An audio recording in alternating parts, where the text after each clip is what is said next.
Welcome back to the Fishing Report, presented to you by Seven Seas Apparel, where the tides are high and the catches are even higher. Today, we're going to talk about all sorts of hot spots, where the fish have been biting all around Sydney. So stick around, let's cast off and get started. We're looking straight into the Fishing Report and what's been biting around Sydney over the last week. We've had the flats have been absolutely on fire. I actually headed out over the weekend fishing the sand flats in that running tide, and there was some whiting about, salmon, tailor, brim, all sorts of fish around those flats. Whether you're using Daiwa slippery dogs, casting them and twitching them continuously along the flats, even cicadas as well along those flats, particularly around hanging trees that hang over the edge of the riverbank. There's been some really nice fish there as well. Heading out offshore, we've seen snapper, kingfish being really consistent over the last couple of weeks, particularly if we've got a morning tide change. And then if we look into this weekend, we might be talking about that as well. Heading back into the river, there's been some really nice kingfish being caught, particularly in Sydney Harbour and the Port Hacking over the weekend. People have been anchoring up, burling up, using live baits or strip baits to be able to catch some nice kingfish, fish in excess of a metre. So that's what's been biting around Sydney. Let's get straight into what we are going to be fishing for this weekend. Now, if we look at Saturday and Sunday, we've got some nice tide changes in the morning and we've got some nice weather conditions, particularly in the morning on both Saturday and Sunday. So if we look at the morning, we have a tide change around 6:30 and 7 o'clock, 6:30 for Saturday, 7 o'clock for Sunday. The swell is nice and low. We've got a 1 to 1.2 metre swell across the whole weekend. So what I'm going to be doing, and what I would recommend you guys doing, is heading out offshore, grabbing a live bait, or fishing soft plastics in shallow nice and early around that tide change for your snapper and your kingfish in those shallow reefs. Places like Mary's Reef. Off Coogee, there's a really good reef. We've got Long Reef off Sydney Harbour as well, and a few reefs in between Botany Bay and the Port Hacking as well that you all can go and use. Using Daiwa Jerk Shad 5-inch in baby bass colour. Also their wave minnow in the white colour also really works well.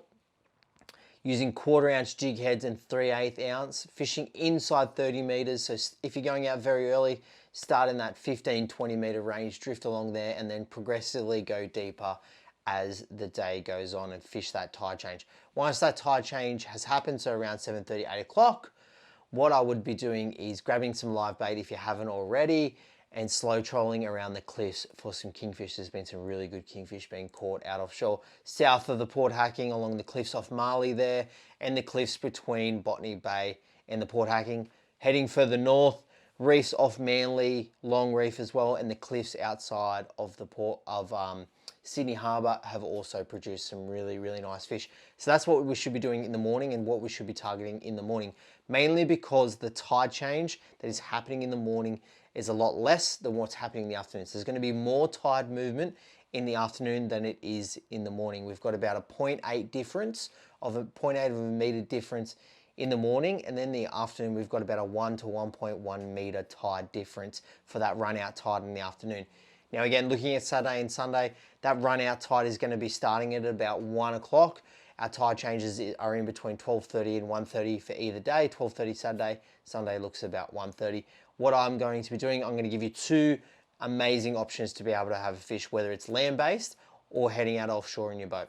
So now for our land-based and our river fishos, afternoon looks really good. The only issue with our afternoons for both days, the wind might kick up. We've got a northeast breeze for both afternoons, and particularly in some of that northeast breeze is quite strong and consistent. It's looking at about 25-30 kilometers an hour. So if you're going to head out in the river and you want to be protected out in the wind, head to those northeastern corners. So places like Yarra Bay, runways in Botany Bay. Up in the harbour, the Spit Bridge area is a really good one for that northeast wind. In the Port Hacking, any northern bays, so Gymea Bay, Yowie Bay, Burraneer Bay, are also really good ones to be protected out of that northeast wind.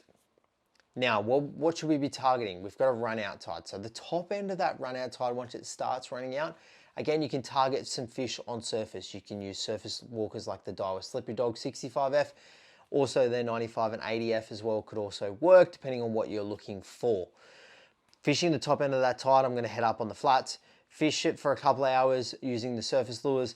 Once that drains, then I'm going to be targeting those edges for flathead. Now, if flathead's not your thing, what I would be targeting along that run out tide, what I would be doing is burling up. Similar to the report is what I said just before, kingfish have been really, really consistent on that burley trail. Now, whether you go along the runways in Botany Bay or at Lily Pilly, Southwest Arm in Port Hacking, either spot, burling up with some pilchards. If you've got some live baits, that's really good, or some strip baits, so like some squid or some pilchards as well, and floating them down the burley trail, should be able to find a few nice kingfish. Along with that, you can also get your brim, trevally as well. They're also fish that are going to be rocking up in those burley trails. My advice, if you're particularly targeting kingfish using this method, is have bigger baits out. So things like your trevally and brim will often not want to feed on that, whereas your kingfish will come along, see that bigger bait, look for it, and absolutely hammer it. Now, if we're not going to be targeting that, back to the flathead, again, using our edges, run our tide all the way to sunset is a really good one to use.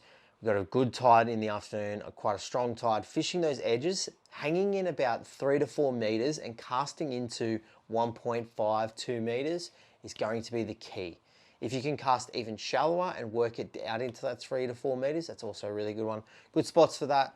We've got a nice sand flat along Towra. That's a really, really good one. And the big expansive sand flats along Towra also will be really good on that run out tide for your flathead.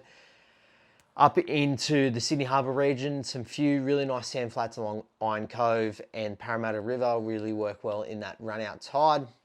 Heading down into the Port Hacking, Northwest Arm, Southwest Arm, Main Bar and Daruk are also really good ones on the run out tide targeting flathead on soft plastics. Wave minnows, flicks, 2.35 inch prawns, all going to work for that sort of style of fishing.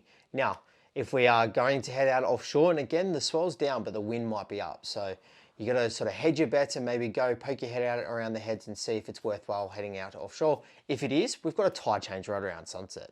Okay, and now if it's quite a warm afternoon, this is going to be great for our kingfish particularly. We've got a nice warm afternoon, we've got a tide change. We can go out and head out and get some liveys, whether that be at Watts Reef in Botany Bay, around the Spit Bridge in the harbour, or out in middle ground off the Port Hacking. And you can slow troll around all the way down to sunset for your kingfish. Now, if you're going to be using soft plastics like I would normally do, I would just start drifting our shallow reefs at about 5:30, 6 o'clock, starting in the most northeastern corner. So push out into the breeze as far as you can at the start and then work your way down with the breeze along the way. Again, reefs, we've got places like Mary's Reef, we've got the artificial reefs off the south there. Off Port Hacking, we've also got the Marley Wreck down there as well. The reefs in between Botany Bay and the Port Hacking, Long Reef, a few nice reefs off Coogee as well. If you're heading out even deeper, places like the Fads and the Peak could also produce some nice kingfish. But if you're heading in shallow, stay inside that 30 meters or less, drift along there, fishing with soft plastics, 1/4 ounce, 3/8 ounce jig heads, and target your fish that way.